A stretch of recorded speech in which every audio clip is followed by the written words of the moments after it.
Estamos con Guillermo Horstman, analista internacional, para precisamente hablar de estos temas. Guillermo, gusto de saludarte. ¿Cómo estás? ¿Qué tal, Ramón? Un agrado también poder conversar contigo y con todos los, con todos los, con todos los televidentes. Sí, oye, Guillermo, a ver, primero, coloquémoslo un poco en contexto. ¿Es sorpresivo esto o no? Porque las encuestas ya daban cuenta de que un avance de la extrema derecha iba a ser posible, era esperable. La pregunta es si la magnitud de la votación que ha obtenido llama o no la atención.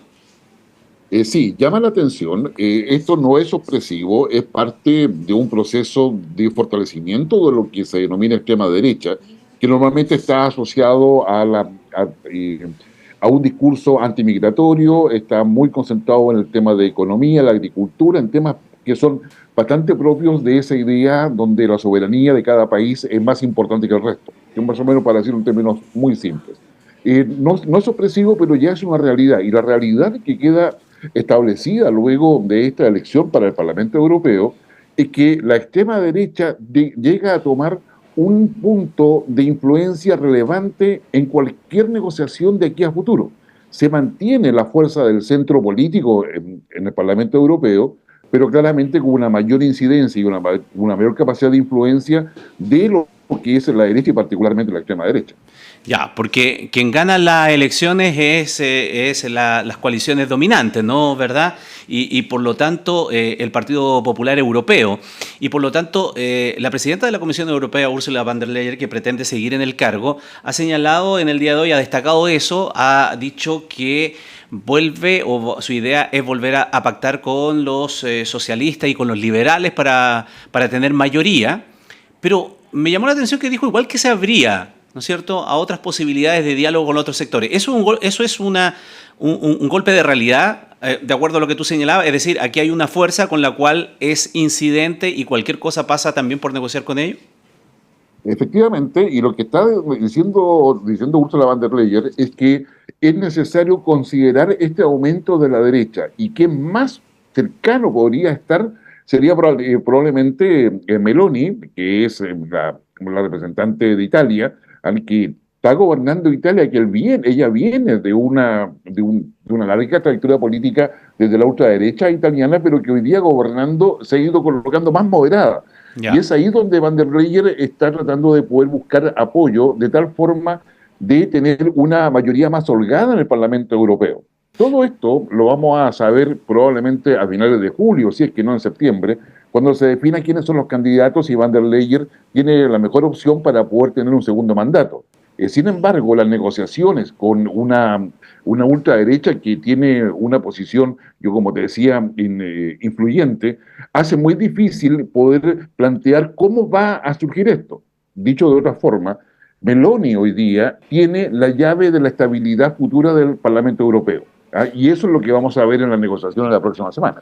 Es bien interesante porque también, así como en la izquierda, hay distintos tipos de matices en la izquierda, en la derecha y también en la ultraderecha europea. También los hay. Por ejemplo, Meloni es mucho más, ¿cómo decirlo?, más proclive a la alianza, a la negociación dentro de Europa, y hay otros grupos que son también de la ultraderecha, pero que son más contrarios, más regresivos en ese sentido.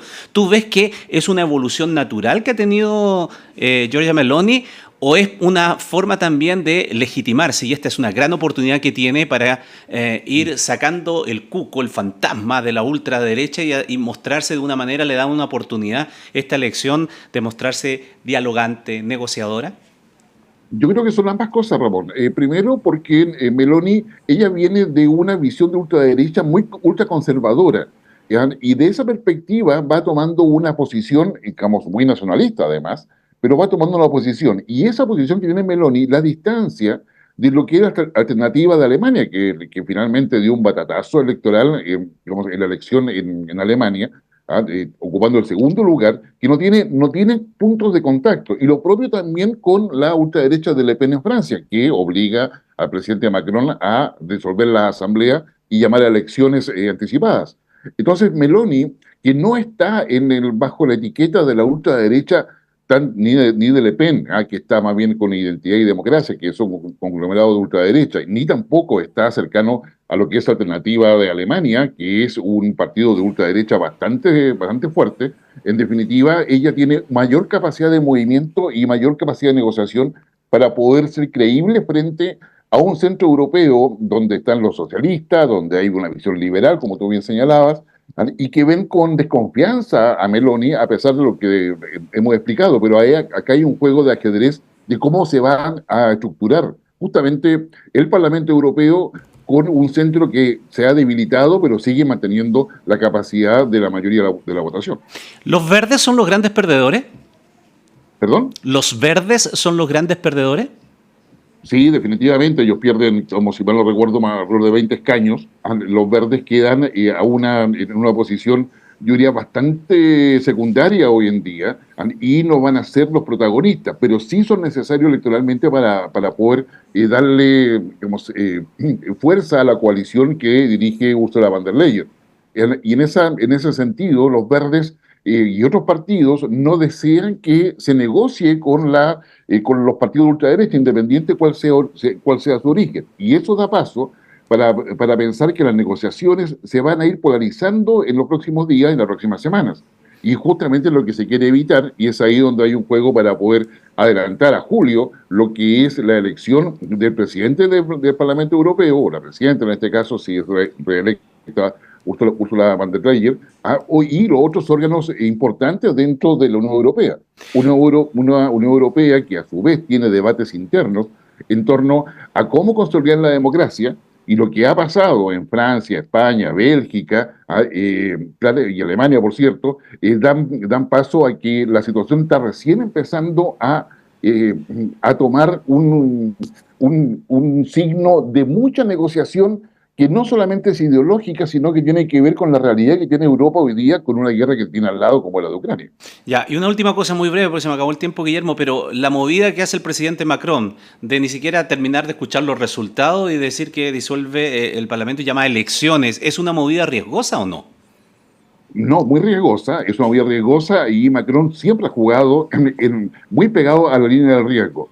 Las elecciones van a ser a final de mes, 30 de junio, 7 de julio, la segunda vuelta, y si pierde esa elección, vas a estar cohabitando con las fuerzas de Marine Le Pen, lo cual va a ser muy extraño, y va a ser muy complejo además para poder establecer el equilibrio que se requiere en la conducción que Francia le ha estado dando con Macron en la posición en la Unión Europea y frente a Ucrania.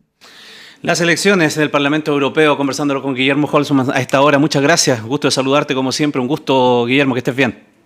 Igualmente para ti, Ramos, que estés muy bien. Chao. Muy bien, son las 8 de la noche, así que nosotros también llegamos al fin de esta media hora informativa, viendo temas locales, viendo temas internacionales. Y con la invitación, como de costumbre, que siempre le hago a que usted permanezca en la sintonía de T13 en vivo, porque la actualización de las noticias es permanente 24/7. Y nosotros nos encontramos a las 20:45 junto a Soledad Oneto para revisar lo más importante del día en la edición central de Tele 13. Muchas gracias.